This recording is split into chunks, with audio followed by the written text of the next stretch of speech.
JKR അക്കാഡമിയിലേക്ക് എല്ലാവർക്കും ഒരിക്കൽ കൂടി സ്വാഗതം. ആദ്യം തന്നെ റിക്വസ്റ്റ് ഉണ്ട്, നിങ്ങൾ ആദ്യമായിട്ടാണ് ചാനൽ കാണുന്നതെങ്കിലോ ഇതുവരെ സബ്സ്ക്രൈബ് ചെയ്തിട്ടില്ല എങ്കിലോ ഇന്ന് തന്നെ സബ്സ്ക്രൈബ് ചെയ്യുക. അതോടൊപ്പം തന്നെ ബെൽ ബട്ടൺ ക്ലിക്ക് ചെയ്താൽ മാത്രമേ ഞാൻ ക്ലാസ്സുകൾ അപ്പോൾ തന്നെ നിങ്ങൾക്ക് നോട്ടിഫിക്കേഷനിൽ ലഭ്യമാവുകയുള്ളൂ.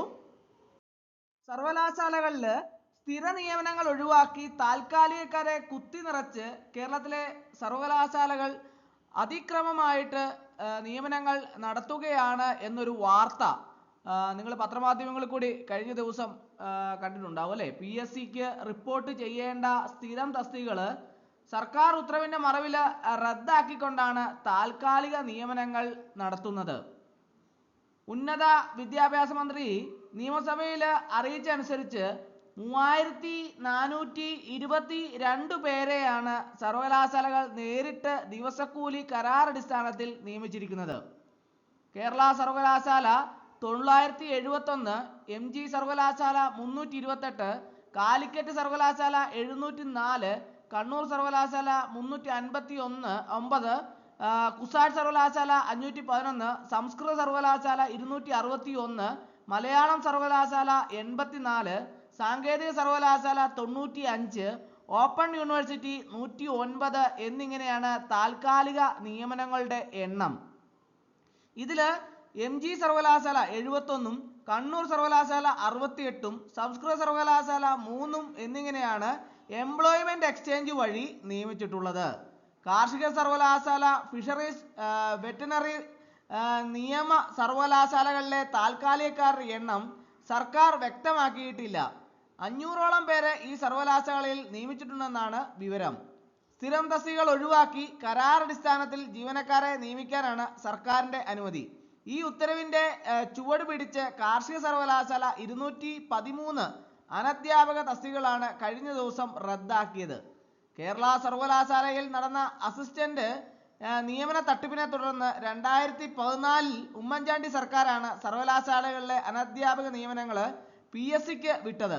റദ്ദാക്കിയ തസ്തികകളിൽ അത്യാവശ്യ ഘട്ടങ്ങളിൽ താൽക്കാലിക നിയമനങ്ങൾ നടത്താമെന്ന സർക്കാർ ഉത്തരവിന്റെ വെളിച്ചത്തിൽ താൽക്കാലിക നിയമനങ്ങൾ തുടരാനാവും. ഇതിലൂടെ PSC റാങ്ക് പട്ടികയിലുള്ളവരുടെ നിയമന സാധ്യത ഇല്ലാതാകും. പിൻവാതിലിലൂടെ നടത്തിയ എല്ലാ താൽക്കാലിക നിയമനങ്ങളും റദ്ദാക്കണമെന്നാവശ്യപ്പെട്ട് federation of all Kerala university employees organisations ഗവർണർക്ക് നിവേദനം നൽകിയതായി പ്രസിഡന്റ് L. മഹേഷും ജനറൽ സെക്രട്ടറി ജയൻ ചാലിലും അറിയിച്ചിട്ടുണ്ട്. അപ്പോൾ സർവകലാശാലകളിലെ സ്ഥിര നിയമനങ്ങൾ ഒഴിവാക്കി താൽക്കാലികക്കാരെ കുത്തി നിറയ്ക്കുന്ന ഒരു സാഹചര്യമാണ് നിലവിൽ കാണാൻ സാധിക്കുന്നത്.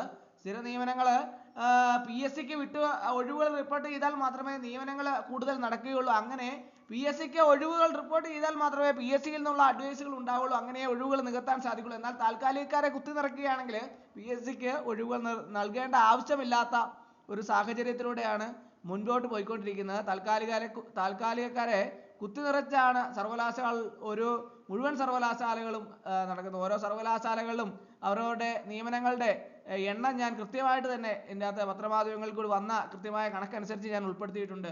എല്ലാവർക്കും കൃത്യമായിട്ട് കാര്യങ്ങൾ വ്യക്തമായിട്ട് മനസ്സിലായി എന്ന് വിചാരിക്കുന്നു. ഇതിനെതിരെ ഉദ്യോഗാർത്ഥികളെല്ലാം തന്നെ കൂട്ടായ പ്രവർത്തനത്തിലൂടെ ഒഴിവുകളെല്ലാം തന്നെ PSCയിലേക്ക് റിപ്പോർട്ട് ചെയ്യാൻ വേണ്ട നടപടികളൊക്കെ നടത്തിയാൽ കൂടുതൽ നിയമനങ്ങൾ നടക്കാനുള്ള സാധ്യത ഏറെയാണ്. അതുകൊണ്ട് തന്നെ ഉദ്യോഗാർത്ഥികളുടെ ഭാഗത്തു നിന്നുള്ള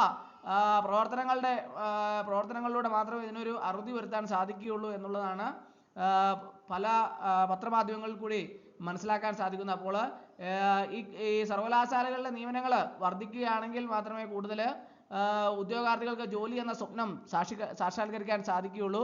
അപ്പോൾ ഇന്നത്തെ ക്ലാസ് എല്ലാവർക്കും ഇഷ്ടമായെന്ന് വിചാരിക്കുന്നു. ഒരിക്കൽ കൂടി എന്ന് പറഞ്ഞ് നിർത്തട്ടെ. നന്ദി, നമസ്കാരം.